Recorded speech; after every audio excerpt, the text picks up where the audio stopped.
बिस्मिल्लाहिर्रहमानिर्रहीम। मेरा नाम डॉक्टर हिदायत बंगश है और आप मेरा यूट्यूब चैनल देख रहे हैं। बात करते हैं एस्टोनिया ई रेजिडेंसी कार्ड का। तो ये मैंने पहले भी एक वीडियो बनाई। आज वीडियो मैं इसलिए बना रहा हूँ कि ये कार्ड कितना टाइम लेते हैं और क्या क्या क्वेश्चन आपसे पूछ सकते हैं और क्या क्या अगर डेफिशिएंसी है तो वो किस तरह आप दूर कर सकते हैं। क्योंकि मैंने ऑलरेडी ये अप्लाई किया हुआ था तो वो उसकी अप्रूवल हो गई। अभी तो उसको आने में टाइम है, लेकिन बहरहाल अप्रूवल का जो प्रोसेस है वो मैं अब आपको बताता हूँ। Estonia residency e residency card जो है वो जो डिजिटल आईडी होती है, ये आपको आईडी देंगे। इसके अलावा एक कार्ड रीडर देंगे तो वो अटैच करके आप वहाँ पे बैंक अकाउंट, कंपनी वगैरह ओपन कर सकते हैं। ये भी याद रखें कि ई रेजिडेंस कार्ड जो होता है वो वीज़ा नहीं होता, उस पर आप ट्रेवल नहीं कर सकते। उसके लिए एस्टोनिया की रिक्वायरमेंट आपने पूरी करने हैं। लेकिन हाँ, ये ज़रूर एडवांटेज होता है कि वहाँ पे आप बैंक अकाउंट और इसके अलावा कंपनी वगैरह खोल के फ्यूचर में आप फ़ायदा इससे हासिल कर सकते हैं। तो इसका प्रोसेस क्या होता है, एक ऑनलाइन आप जब गूगल पे जाएंगे ई रेजिडेंस कार्ड, तो वो खुद ब खुद एक वेबसाइट आ जाएगी। वहाँ पे आपने एप्लीकेशन अप्लाई करना होता है। अप्लाई में detail, CV A to Z, क्यों आप चाह रहे हैं, क्या करना चाह रहे हैं, वहाँ पे क्या करेंगे, आपको सब चीज़ें फिल करके एक फॉर्म है, उसमें पिक्चर है उनकी रिक्वायरमेंट्स है, वो करके वो आपने फिल करनी है। उसके बाद आपको रिप्लाई आएगा। तो उसके बाद आपने पेमेंट करनी है 120 यूरो। जब आप पेमेंट करते हैं तो उसके बाद आपको ई रेजिडेंस कार्ड का एप्लीकेशन आपकी सबमिट हो जाती है।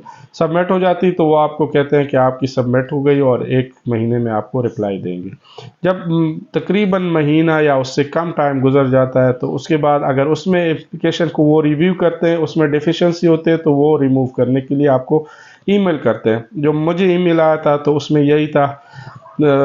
तकरीबन आप कह सकते हैं कि 8-10 क्वेश्चंस थे। तो उससे हवाले से मैं आपको पहले बता दूं। पहले क्वेश्चन तो ये था कि मेरा पिक्चर था, तो वो उन्होंने कहा कि हमारी रिक्वायरमेंट के मुताबिक नहीं है, तो आप किसी फ़ोटो स्टूडियो में वो करके फ़ोटो खींच के वो आपने सेंड करनी है ईमेल के थ्रू। एक क्वेश्चन ये हो गया। दूसरा ये हो गया, उसने मुझे कहा था कि आपकी ईमेल एड्रेस है तो क्या ये अपना है या किसी और के थ्रू अप्लाई किया है। अगर अपना है तो बता दो, नहीं है किसी और के थ्रू किया है तो वो कंपनी बता दो और अपना ईमेल एड्रेस हमें अपना बता दो। तो वो मैंने आंसर किया। उसके बाद उन्होंने कहा कि आपकी वहाँ पे क्या प्लानिंग है और आप किस कंपनी के साथ कोऑपरेशन करना चाह रहे हैं, तो वो भी थोड़ा सा मेंशन करें। तो वो मैंने उनको जवाब दे दिया। उसके बाद उन्होंने कहा कि आपकी इंग्लिश लेवल क्या है, आप इंग्लिश बोल सकते हैं, अगर है कोई प्रूफ है आपके पास कि आप इंग्लिश की लेवल आपकी क्या है। तो वो मैंने प्रूफ दे दिया। मैंने आइल्ट्स किया था, तो इसके अलावा और भी एजुकेशन की वो की। इसके अलावा उन्होंने मुझे कहा था कि आप जो कंपनी खोल रहे हैं उधर, क्या आपके वो प्रीवियस एक्सपीरियंस के मुताबिक है, अगर नहीं है तो क्यों आप ये करना चाह रहे हैं। तो बहरहाल वो भी मैंने उनको करके दे दिया। उसके बाद मैंने कुछ कहा था कि मैं रशिया में भी बिज़नेस करना चाहता हूं। तो उन्होंने कहा क्या आपने स्टार्ट किया है कि नहीं, अगर स्टार्ट किया है तो उनकी डिटेल दे दो। बहरहाल उसके बाद उन्होंने कुछ और भी क्वेश्चंस थे जो कंपनी और एस्टोनिया के, कि हाँ एस्टोनिया में कॉन्टैक्ट्स आपके कोई हैं, अगर कॉन्टैक्ट्स हैं तो वो कॉन्टैक्ट हमें दे दो और उनके साथ आपका रिलेशन क्या है। तो ये भी आंसर दिया। उसके बाद उन्होंने एक और क्वेश्चन पूछा था कि रशिया यूक्रेन और रशिया वॉर के मुतालिक आपका क्या आइडिया है, मतलब क्या व्यूज़ है, तो वो हमसे शेयर करें। बहरहाल वो सारे आंसर मैंने दे दिए। तो उसके बाद उन्होंने दूसरे दिन वो पॉजिटिव आंसर दे दिया। उसके बाद जब जहाँ पे आप देते हैं, मतलब ई रेजिडेंस, वो जब उनकी जो लोकेशन होती है, आपको पता है पाकिस्तान में एम्बेसी नहीं है तो आप दुबई में ले सकते हैं।